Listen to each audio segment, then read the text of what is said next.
Yep. Yeah. 3, 2, 1. Welcome back to our podcast here at Hillsdale College. I'm Greg Marino, and I'm Gabe DeBrosi. we're here coming fresh off of D3 College Regionals. So we got a lot to get into this week because for Hillsdale, it was our regionals weekend, and we actually had a super successful weekend. Got second in the tournament, only losing to Davenport University, who's obviously varsity D1 school. So Yeah, one of the few college programs with paid scholarships, so so understandable. yeah, we would have liked to beat them obviously, but we were heavy underdogs for that one. Yeah, for However, we were also underdogs for the semifinal game, but that didn't stop us at all because it did not. Semifinal of bracket play on Sunday. It was us versus Grace College, and we made them learn. Yeah, they learned. They learned real hard.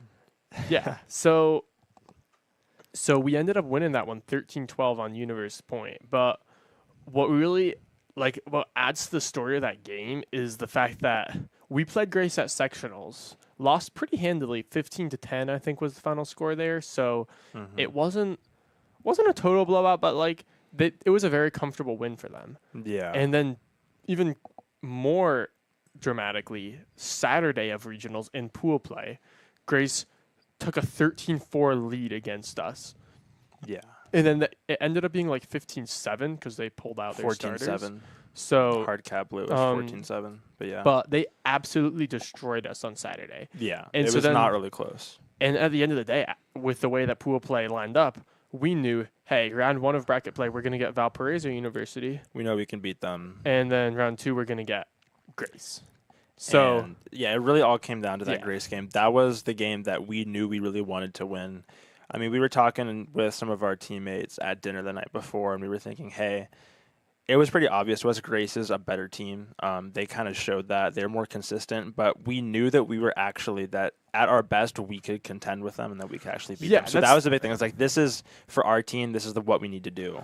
Yeah, it's how do you message to the team when, hey, basically here's what you got to tell them is, hey, that team that absolutely destroyed us yesterday? We're playing them again tomorrow.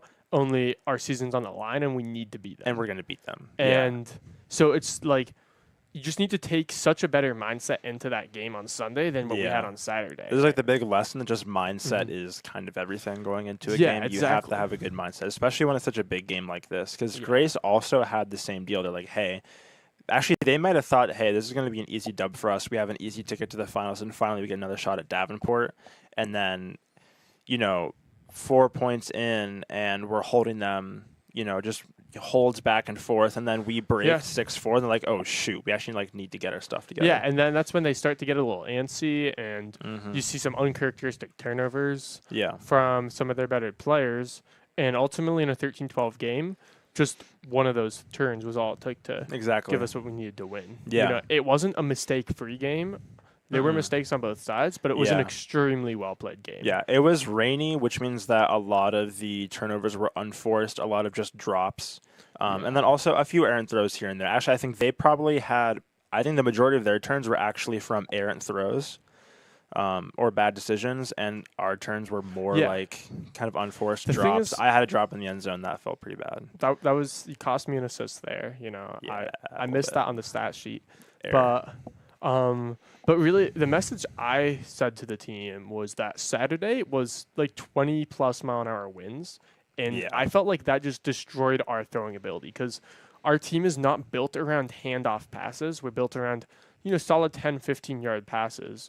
And really, you and me, we can handle well without wind, but we're not the best wind throwers. Yeah, that's the thing. And it's wind pressures every throw, not just upwind throws. And the wind was pretty much going directly, vertically down the field, and that makes swings really difficult. So now every single swing is kind of just risking it all a little bit. We love big swings, whereas Grace was much more comfortable in that heavy wind doing the short chisel 1 yard passes. Yeah. We just don't run that style of offense. And so I thought the wind favored them a lot on Saturday. So that was the message I left to the team is, hey, check out the forecast. It is going to be rainy Sunday, but winds are under 10 miles an hour. Yeah, actually, the wind was almost unnoticeable on Sunday. It really wasn't there, and it was mostly the rain.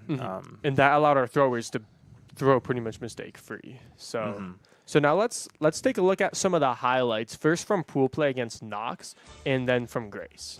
So they won Knox College. This was a game we really needed to win in pool play in order to not face Davenport #1 in the first round of bracket, and that's Jake Hamilton with an icy scuba to Lance. That throws a lot harder than it looks because, like we said, this was the day the wind was blowing. Yeah, this is really just Greg right here. You just kind of crazy catch. Not sure why that D didn't go through, but really you and Jake just kind of cooked on as that this last game. one was Jake and me going up the sideline. Now we're going up the other sideline. So you see, I know where my guy is. I'm going back to Jake's. And that strike cut, Jake and I were hitting that strike cut all day, and we really punished Knox. And there, they actually do take it away. But then, as we'll see, we'll just pretty much disrespect them with that throw and catch there. And that was a 12-7 win for us. So now, this is the Grace game. So not like the one we said, lost. This is the semifinals. Yeah, this is playoff Grace game. We took half 8-7 on that throw. So taking half was a huge swing there. And that's Matthew Marinick catching it as he falls down. But then this point was crazy because we were up 12-11 in a game to 13 with soft gap and just needed to score here, had the disc coming to us, but then that play. One of the most incredible blocks I've seen in person, honestly. So that meant they took it. Right here, they're about to score. And then now it's 12-12 and universe point. Fortunately, we're getting the disc pulled to us, so we're on offense, but we have to be perfect here. Yeah, rain starts coming down harder right as we need to score, but it's going to be me and Jake doing what we've done so many times for the win. And then you see that our team was hyped. We were charging the field. We stormed the field. It was such a good feeling. Honestly, it was such a well-played game. Honestly, less than 10 turns on both teams. Probably like 6 to 8 turns on both teams. And I mean, that's just an amazing feeling to play that kind of level of a game. Our team really hadn't done that so much. We had like a couple pretty big victories against like Butler University sectionals, but this game, so tight, so competitive, both teams playing so well. Yeah. I think we kind of dunked on some teams pretty hard in very well-played games on our part, but this to play that kind of game when you need to in the playoffs. Exactly. It just, to me, that's what a whole year of like a strong team builds up to, is the ability to deliver when it matters most. Yeah, exactly. And that's what we did. And that means you have the highest reward too, because of course it's fun kind of dunking on Butler at sectionals. 15-5. That was a cool feeling. We felt good, but this is just a whole different kind of thing. Season's on the line. People are, clenching their fists, biting their teeth on the sideline. When Joel for Grace, he plays for the Indy Alley Cats, and when he got that D, that allowed them to tie the game. Like Grace's side was losing it, and we're like, dang, we cannot turn the disc over again. Exactly. They were scoring every time. Yeah, and that's just. Yeah, amazing. Honestly, one of the coolest Ds, game-clinching D, right when they needed it, that would have been a score. If David claps that disc, that's a win for us. That's game over. With the massive layout, Ds it. And, such an that's just one that, all the other teams at the tournament, their games finished before that. Davenport came over. They'd already beaten Butler. They were watching. They came over and watched. The other teams in the consolation bracket came over and watched. Everyone who was watching that game was feeling the intensity on the field. Yeah. Because, we had 2 offensive possessions when all we had to do was score and win. We messed up the first one, got the second one. Right. And those 2 possessions was some of the most pressure I've ever felt from a defense. Grace was playing a zone defense, but they were going so hard. They were selling out. You can see the layout that they're pulling off. In both those points, there were, I think, about 2 chances where they were millimeters from a D. Look at this D. That's just such a season on the line mindset D right there. Mm-hmm. And then you don't show it in this clip. There's us working down the field in this clip, but there were 2 different times where Grace was just fingers away from turning it over and there's right here, right before this clip. There's Jake calls a fast count and. It's clear why they're fast counting because everyone's so into that moment that whoever's on the mark there is just stall 1, stall 2, stall 3. And I don't even think it's intentional. Just, everything was moving so fast at that point. And then, for me, my mindset there is always just keep on playing my game.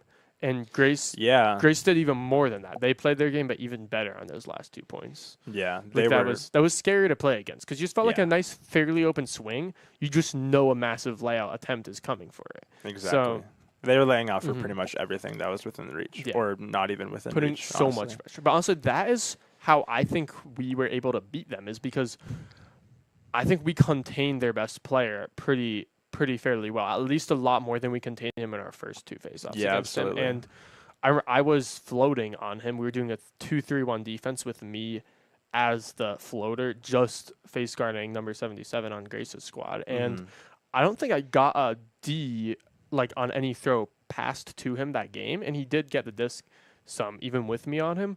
But basically my mindset is every single time they want to feed him the disc, there's going to be a massive layout coming right into that throw. And I didn't get really hardly any of them. But putting that kind of pressure on every single throw just gave Grace an uncomfortable feeling. Because honestly, a lot of their offense is like, hey, I know that I'm fine because I can always just look back and get it to Joel. Or his name is Joel. Joel Close plays starter for the Indianapolis Alley Cats. But if he all of a sudden he's not there, and like, oh frick, I have to throw it to somebody else now, and everyone else is putting pressure on the other handlers, then that's bad throws come. I think forced throws, and we made them feel uncomfortable, and that's what we hadn't done in either of the first 2 games. And Grace was clearly on edge when we got a break early in that game and we're up 6-4. They were like, shoot, this is not the same Hillsdale we played yesterday. Yeah, exactly. And that's credit to all the guys on our squad, because up and down the roster, all of our players have grinded on their throws,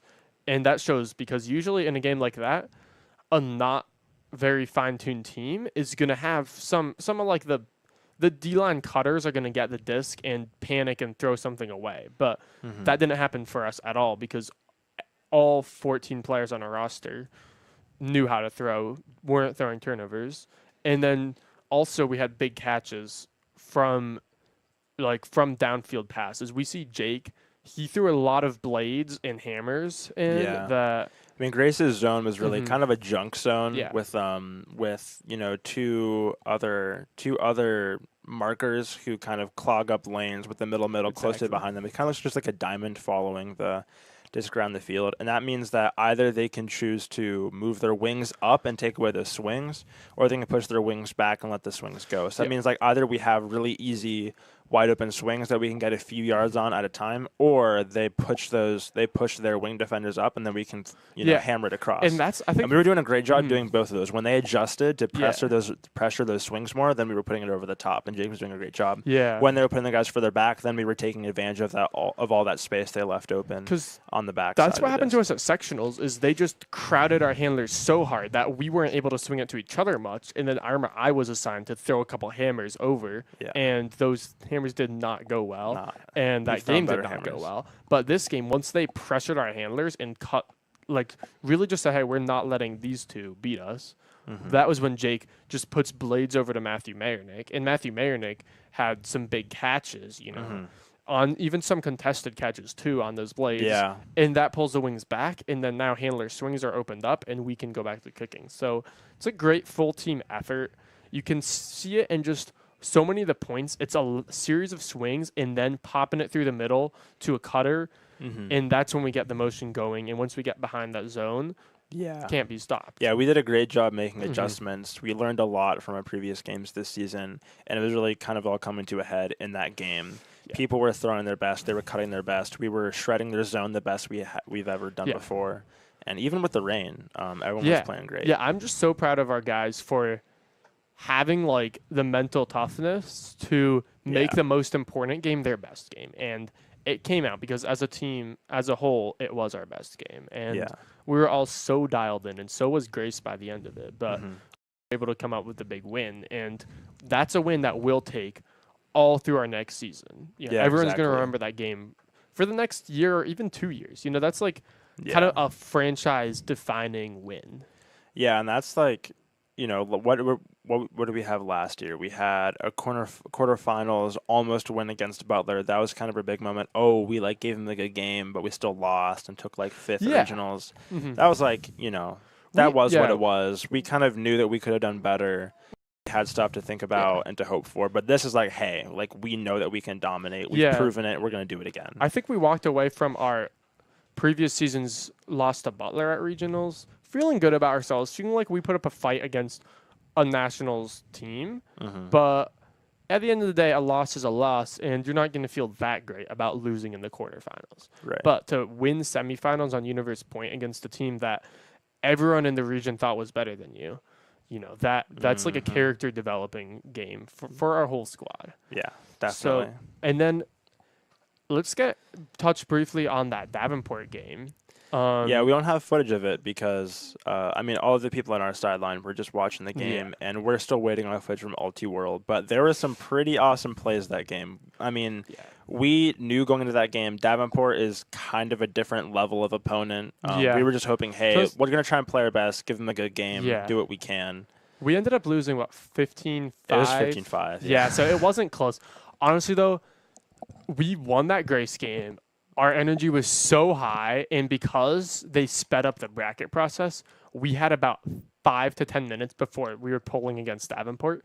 And then we went down 3-1 against them. And as soon as that happened, it was, we were down 4-1. And as soon as that happened, it was kind of over. Like, we'd used so much, energy against Grace, and then to come out slow against Davenport. At that point, I think I even told the guys, this is not our day to beat this team. So just go out and have fun. And I think, although we lost pretty bad, we were still having fun. We had a great time and had some really cool plays, actually, which is why I'm excited to see that film, is because the 5 points we did score were kind of fire. Because they were. The one thing that we really capitalized against Davenport was the deep game. Davenport, I'm sure Zagman is going to be talking to them about this to prepare them for nationals.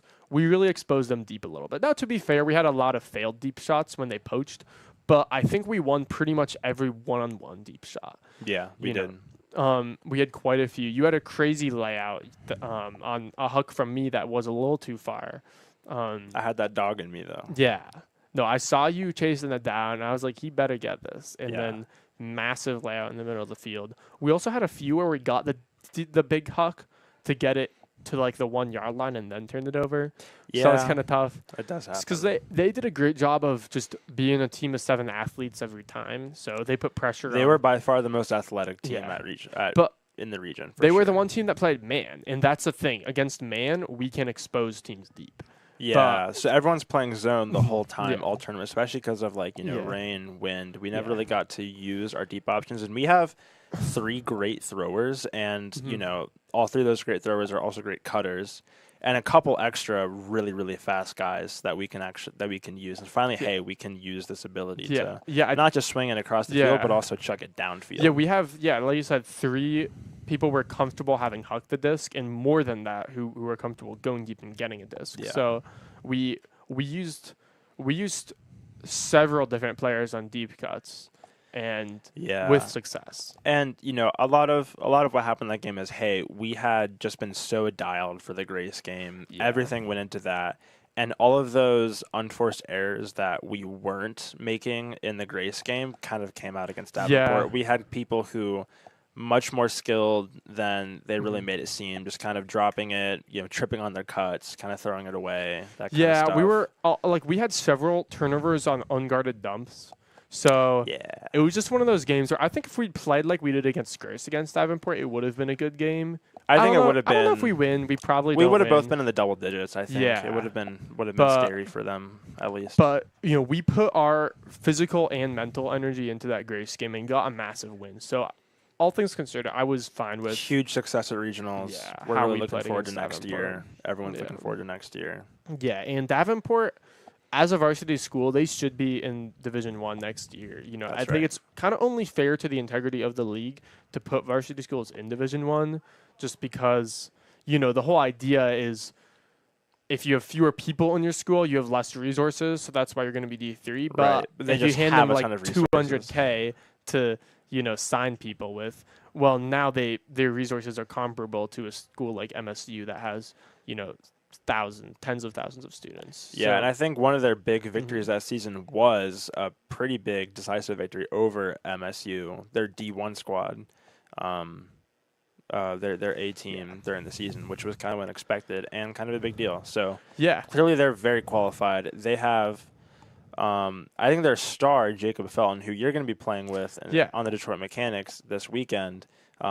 Definitely one of the best throwers I've ever seen. Wicked Great fast as thrower. well. Dude, I was in the deep space in our zone, and he put a hammer. Like, he fastballed a hammer 50 yards when I felt like I was close to their guy who was in the deep space, but it just went right to him. I was like, teleports the distance. That's ridiculous. So I was thinking, like, all right, next weekend he's throwing that hammer to me, so that'll be not bad. But for now, we did get a bit wrecked by some of that throwing. Yeah. Next year, so not in bad spirit, but hopefully they'll be in D1 next year. Really, I'm wishing them the best at Nationals. I hope they have a great. I honestly do too. Yeah, I'm looking forward to watching D3 Nationals. I think it's going to be interesting to see, especially how a new team like Davenport does against some of the more established regular D3 National goers. I hope they do well. I'd be really happy to see them in bracket play. Yeah, knocking them dead. Mm-hmm. I'm kind of sick of Barry and Colorado College doing well every year. Yeah. Yeah, so speaking of Jacob Felton, kind of their star player, also on Detroit Mechanics. You two have your first season game coming up this weekend. Let's transition into that a little bit. How are you feeling about first game as a pro player? Yeah, coming up just 4 days away on Saturday, Mechanics v Union. So in Grand Rapids, I think it's going to be a good game, and obviously there's a lot of speculation. Can the Mechanics win a game this year? And I would actually say don't sleep on this first game because, first of all, Joe White is out for Chicago this week. That's a biggie. I don't know the reason, but whether it's like personal, work-related, whatever, he's not playing. Or it's just the Detroit Mechanics. Yeah, maybe he's just not even bothering. But, if that is the case, we will make sure to punish him for that kind of disrespect. Mm-hmm. But yeah, I'm sure he's just got some other commitment that weekend. So... but with them not having one of their best players, I just think week 1 is a great week to have an upset because who knows whether Chicago's had a great preseason routine going. Maybe a few of their players have missed some big practices that they've had. You just don't know how ready a team's going to be on week 1. So anyone can come out cold. Anyone can come out cold, and also anyone can come out hot. So I think Mechanics, we have a lot of new players. We had a lot of roster turnover this year. So a lot of people are going to be making their UFA debut. I'm one of them on Saturday. And I think that for myself and for those other people making their debut, UFA debut, that's a time to come out hard and play the most aggressive competitive game of your life. A little bloodthirsty, yeah. Yeah. So I think that kind of energy could potentially create an upset. So I'm really excited to play in that one. I'd be excited to see it. Yeah. Yeah. Yeah, come out and watch at 2 p.m. Or stream it from UFA TV. And yeah, I think it's going to be a good game. I think the start's going to be key. If we're up 4-2 or something even, that can really that energy and change the dynamic for a team that's lost a lot of games in a row to feel like they have a shot right off the bat. Versus if we're down 3-0, then I could see the energy falling a little bit. Yeah, so of course don't reveal anything, but you've been to a few practices with the DMX so far. You've been preparing, and you're actually, as soon as this live stream ends, he's going to drive to Lansing for another practice. So how are you feeling going into this first game? How are you feeling about the team? Do you have hopes? Do you think you're going to come out cold? There's a reason to believe that, or? I don't know. I think I actually had to miss a couple of our training camps because of sectionals and regionals for the college season, but I think the team seems ready to go. We have our guys who have been on the team last year. We have some crazy good throwers, so I think all we got to do is go out and play good matchups, and if we can just win our matchups, which pretty much everyone on that squad that I've seen at our practices is a very good athlete, great speed, great athleticism, knows how to handle a disc. So to me, I feel like a whole team of 20 people who are all just proficient players has a chance against anyone, and sure, maybe the Chicago guys are a little more seasoned, a little more polished, but the game's only 48 minutes. So yeah, anything can happen. Yeah. So what kinds of things are you thinking about specifically going into this game? What are you worried about? What differences between college and UFA are you thinking about? Yeah. What things are you looking forward to? What kinds of plays do you see yourself making? Yeah, I'm kind of a little bit worried about playing man defense on a full-sized football field just because, It's a lot of space to cover. yeah, and on Hillsdale, I've been playing zone, which is entirely playing middle of the zone is so different from playing man defense. So Yeah. I'm glad I'm going to get to practice today and kind of shake off some of the rust and make sure I'm ready to go and be ready to play those points. Because the thing about UFA is it's a short game, but it's an intense game. So it's just like a very different style of conditioning, Like you're going so hard for about a minute or two, and then you're off, and then you go so hard for another minute or two, and then an hour and a half later you're done. Whereas for college, like you are playing for the next 48 hours, like continuously, and Yeah. but you're kind of chilling out in a zone, picking your games, which ones you're really going to go hard in. Some games against easier opponents. We're not running as hard, and that's just the Right. reality of how you get through a college Right. tournament. Every game is got to be Yeah. lights out, play your hardest. Yeah, but in UFA, so yeah, I don't know. I think I'm not too worried about bringing that kind of intensity. I think I actually kind of love the idea of being able to full sell out for just one game and not have to worry about kind of saving myself up for a long weekend of games. So yeah, I'm really excited about it. I think I'm excited to cut deep to some like amazing throwers. Yeah. Because that no offense to sounds you, awesome. but like we don't exactly huck it great. Our hucks are like 50% chance it's like kind of on point, and another 50% chance it's like kind of curving the wrong way. So Look, they always force forehand, and my hucks are on my backhand side. So. Yeah, Hey, well, I had like- a great one to you in the Davenport game. You did. That was That our, was that was nice. our That was first nice. point. Was We- me a backhand huck to you? we each had a huck. My backhand hook to you. That was your big layout. So yeah, no, I think it's the challenge is the other team is all like crazy athletes. Yeah. But also the fun of it is that your own teammates are also all that good. So Yeah. it's just a new mindset. I'm not going to be touching the disc like every 3 throws like I might be in a college game. So be really making sure I'm ready for my opportunities because they're going to be fewer and farther between, but they will come for sure. All right, that's everything we have for today. Greg's going to get out here and get to his practice, and he's going to play real hard this Saturday at 2 p.m., right? Yep. So if you have it or if you don't have it, get it. Watch him, Detroit Mechanics, this Saturday at ufa.tv. Yeah, and big shout out to our whole squad over at Hillsdale for a great showing at regionals. Us, president and captain of the team, couldn't be happier with how that went. Yeah, So- super proud of you guys. So with that, we'll see you next time on our pro player and collegiate captain podcast. See you next time.